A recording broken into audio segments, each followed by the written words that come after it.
we received a structure. As you can see, the sculpture from Don, our 3D TA. We're gonna make our own for our 3D tools vinyl. However, for the DC showcase, we decided to use one of his, and it's right now we're about to glue it with the glue, and so how this is gonna look is something like.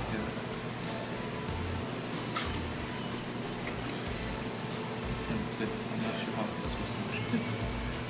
It's gonna come around or something. And then we're gonna project our max patch onto it, our projection mapping onto it. I think we're gonna clean it up a little bit, like scrub it down, maybe put like a clean white stuff over it, you know, kind of clear it up. But yeah, we're gonna start gluing, I think.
How's it look over there on that side? Pretty good. Looks pretty good.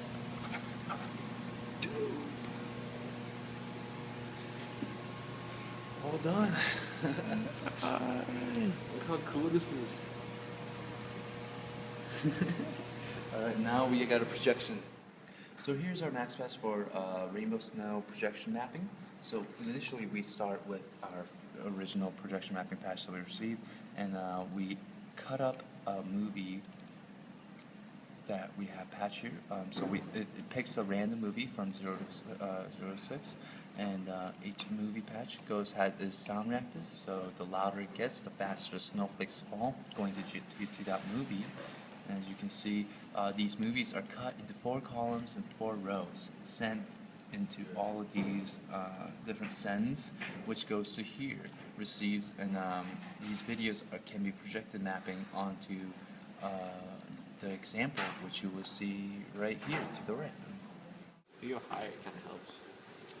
So it hits this side and that side and everywhere. So we need to worry about here. So you think we need like 2 or 3 here?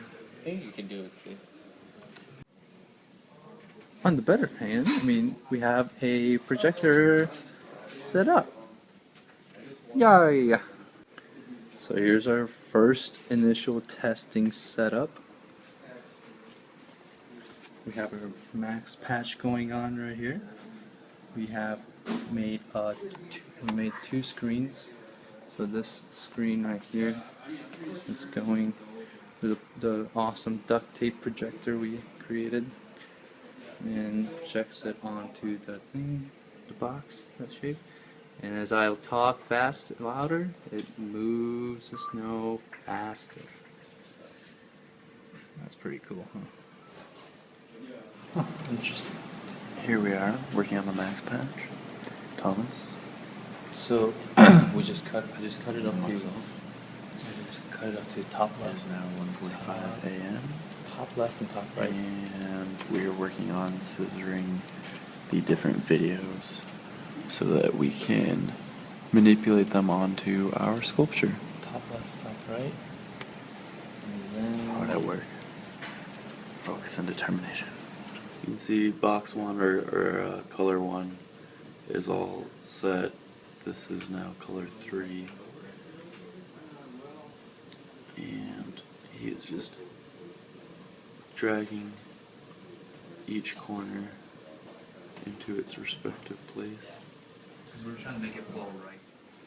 Here we have a laid out map and different quadrants explaining where each piece of the puzzle goes. So we just presented our Max Patch to Apple, and mixed reviews. He liked it so much that he put us in the gallery, but he wants us to basically change everything. He didn't like the snowflakes, we're getting rid of those, and we're going to use MadMapper to run everything instead of Max so that it'll run a lot smoother and easier for us, but a lot of work ahead of us. Okay, so this is our final Max setup for MadMapper. This is the original patch that we had.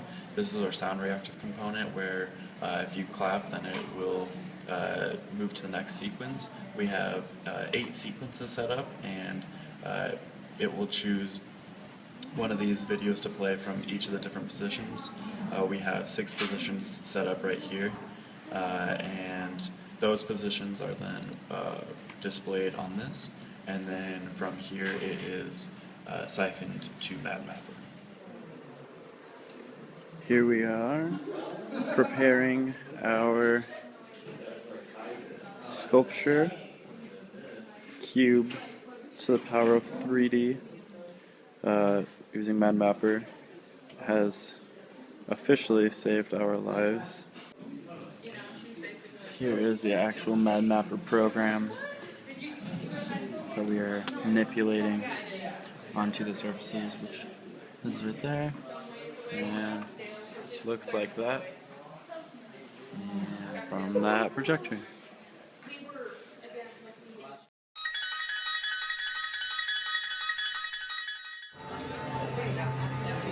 Ryan, will you clap it a couple times? Again.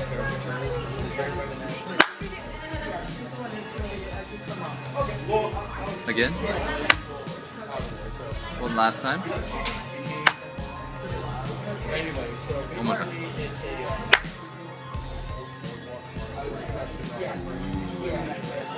That's cool. So tell me how you created this. We ran all the videos through Max MSP, and yeah, we basically we ran through a program called MadMapper, and it allows you to like pick out different pieces of videos and then change the surfaces to whatever surface you want. So it's we got this 3D structure maybe built out of cubes and stuff, and we have MadMapper. So it's like a program we're using, and it allows us to just pick out certain points of videos that we found. So just another sharp noise with that trigger? Yes. Yeah. It's just. It has to be, but clapping surprisingly makes a really loud noise really briefly, so it works really well with this. We started out as like a box, and then you can like work with and all those different things. Yeah. So it's just very important that neither of those move. You think so? Yeah. We haven't thought about it. I mean, We would love it. This would be cool. We would love it to be. that would be cool. Kids would go nuts over this. That's cool. It's running off different video. This was automated of that. You reflect it onto 3D surfaces instead of like a 2D surface.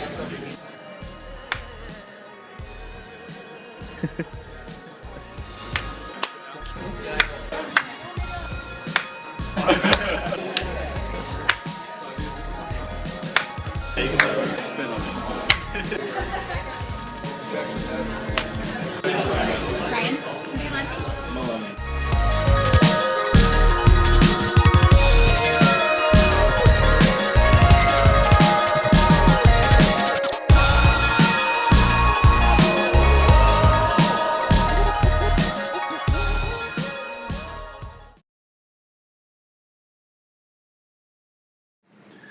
Here's our final Rhino setup of our 3D sculpture for our projection mapping. As you can see up here is the top view, perspective view, front, and then view from the right. So, so our augmented stage, as you can see, I'll go right to perspective mode.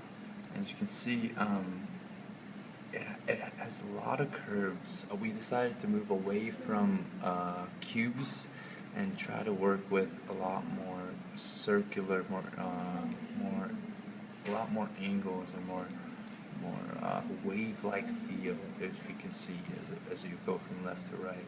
Also, we wanted to make sure that like every angle you look at it, every angle we look at the sculpture, the stage per se, if it is set up in real life. Person from the left will see this perspective as he walks around it. It'll see completely different. As go from left to right or right to left, it'll be a complete different perspective in each angle. That's what I really wanted to focus on.